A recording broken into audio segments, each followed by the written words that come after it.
મીઠુભાઈ ચૌહાણના જન્મદિવસ અને લોકભાસ્કરના 12 વર્ષ પૂર્ણ કરવાના અવસર પર મીઠુભાઈ ચૌહાણ અને લોકભાસ્કર ગ્રુપ દ્વારા સરદાર વલ્લભભાઈ પટેલ રંગભવન ગોપાલપુરી ખાતે રંગારંગ કાર્યક્રમનું આયોજન કરવામાં આવ્યું હતું. તેમજ આ વર્ષે બોર્ડમાં ઉત્તીર્ણ થયેલા તમામ વિદ્યાર્થીઓનું કાર્યક્રમમાં વિશેષ સન્માન કરવામાં આવ્યું હતું. સાથે સાથે જરૂરિયાતમંદ વિદ્યાર્થીઓને નોટબુકનું વિતરણ પણ કરાયું હતું. કાર્યક્રમમાં રાજસ્થાની ડાન્સ અને કપલ ફેશન શોનું પણ આયોજન થયું હતું. રાજસ્થાનના પ્રખ્યાત નૃત્ય કલાકારોએ ખાસ મારવાડી નૃત્ય રજૂ કર્યું હતું. મીઠુભાઈના જન્મદિવસે ગાંધીધામના તમામ સમાજના પ્રમુખો અને મહાનુભાવો ઉપસ્થિત રહ્યા હતા અને જન્મદિવસની કેક કાપીને ઉજવણી કરવામાં આવી હતી. કાર્યક્રમમાં હાજર તમામ લોકોએ લોકભાસ્કરને 12 વર્ષ પૂર્ણ કરવા બદલ અભિનંદન પાઠવ્યા હતા.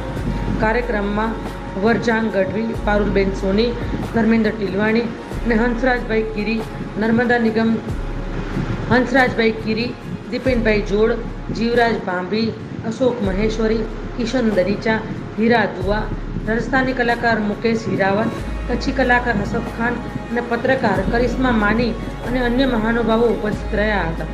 ડૉક્ટર ધર્મેન્દ્ર તિલવાણીએ જણાવ્યું હતું કે મીઠુભાઈ દર વર્ષે કન્યાદાન ઉપરાંત રંગારંગ સાંસ્કૃતિક કાર્યક્રમોનું પણ આયોજન કરે છે.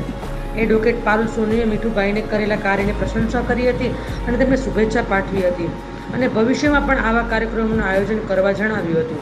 હીરાભાઈએ મીઠુભાઈને સામાજિક રત્ન ગણાવ્યા અને મીઠુભાઈનો કાર્યક્રમ અને તેઓ શિક્ષણ તરફ જે કાર્ય કરી રહ્યા છે તે બદલ આભાર માન્યો હતો.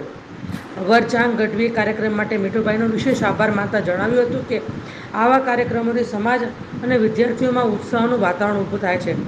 કાર્યક્રમનું સંચાલન જગદીશભાઈ મોર્યાએ કર્યું હતું. જગદીશભાઈએ પધારેલ તમામ ગણમાન્ય વ્યક્તિ અને વિદ્યાર્થીઓનો આભાર પ્રગટ કર્યો હતો.